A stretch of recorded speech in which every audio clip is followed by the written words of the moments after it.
Welcome to Amazing Buys, where we discuss shopping, fragrance, and do reviews. If you haven't already, go ahead and hit the notification bell, like and subscribe, and let's see what's new at Belk. I want to go over a couple of new fragrance releases that I found here. Dolce & Gabbana Devotion is a fan favorite of a lot of people, but they have My Devotion, which came out last year. This has top notes of pear blossom and black currant, middle notes of peony blooms, and the base is Madagascar vanilla. While the OG focused on the orange blossom note and the EDP Intense focused on the warm gourmand hazelnut note, My Devotion EDP Intense is the floral flanker. In my opinion, this focuses on the pear blossom and the peony. It's bright, it's floral, but where is the strength in this? I literally soaked the tester and sprayed it on my arm, and it just does not have the strength that it should. In my opinion, the OG is the best. For Carolina Herrera perfumes, I'm curious to know which you feel is the best. I feel like people absolutely love the bottle, as they should, because who wouldn't want this on display? But there's so many flankers to this, so comment below which is your favorite. Okay, let's go to the new Juicy Couture Viva La Juicy Elixir. I forgot this was coming out, but when I seen the black bottle, I immediately knew it was new. This has notes of wild berries, mandarin, and gardenia, middle notes of jasmine sambac, absolute, jasmine grandiflorum, and brown sugar, and the base is tonka bean, benzoin resin, sandalwood, and musk.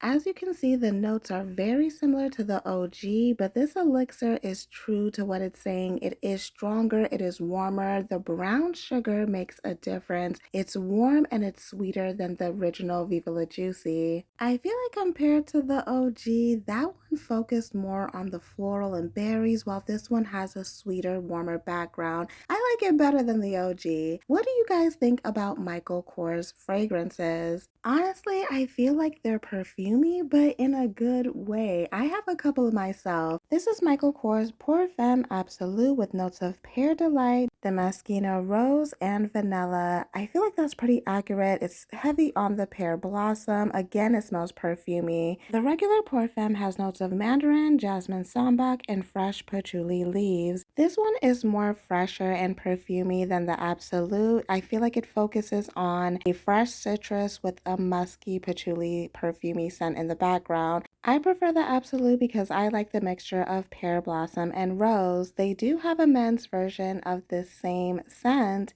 but I found them not to be really unique. It seems like they played it safe with the notes and it smells like typical cologne. Pour Homme has notes of bergamot, clary sage, and vetiver root. The sage is very noticeable in here. It is a citrus scent and it is woody, so what it says on the bottle is pretty accurate. The next one is Pour Homme Absolute with notes of Italian lemon, lavender, and cedar wood. While this does have a citrus presence like the other one, I feel like this one is more of a leather, woody, mineral scent, so I prefer the regular Pour Homme. Now to Rainbow. Yes, Rainbow, because you can find lots of dupes here. This is Soft Cloud perfume and the matching lotion going for $9.99. Obviously, this is an Ariana Grande Cloud dupe. They have the bigger sets with 2 lotions and 2 perfumes for $16.99. Obviously, the pink one is a Cloud Pink dupe. They even have their own version of Sabrina Carpenter's Sweet Tooth called Sugar Rush. This comes in a set for $9.99, or you can buy it individually. Sugar Rush Candy Dreams has notes of marshmallow, chocolate, and candied ginger. It does have the Sweet Tooth DNA in there, but I feel like this one is lighter than the Five Below dupe. If I had to choose between the two, I would say go with Five Below because this is way too light. What's interesting is that Five Below and Rainbow stores both have the same perfume dupes if you're really looking for them. The next one is Sugar Rush Sweet Temptation. This has notes of almond milk, sugar, and orange. Now, I don't know what this is an exact dupe of because even though it looks like the Sweet Tooth collection, I heard that people have compared this to Bianco Latte. The last one I want to show you is a Solo in Ibiza set, which is a Sol de Janeiro dupe. You can also find these at TJ Maxx and Marshalls, and I will say they smell pretty close to the real thing. This set is going for $12.99. That is it for my walkthrough. Thank you for watching, and as always, have fun, stay blessed, and happy shopping.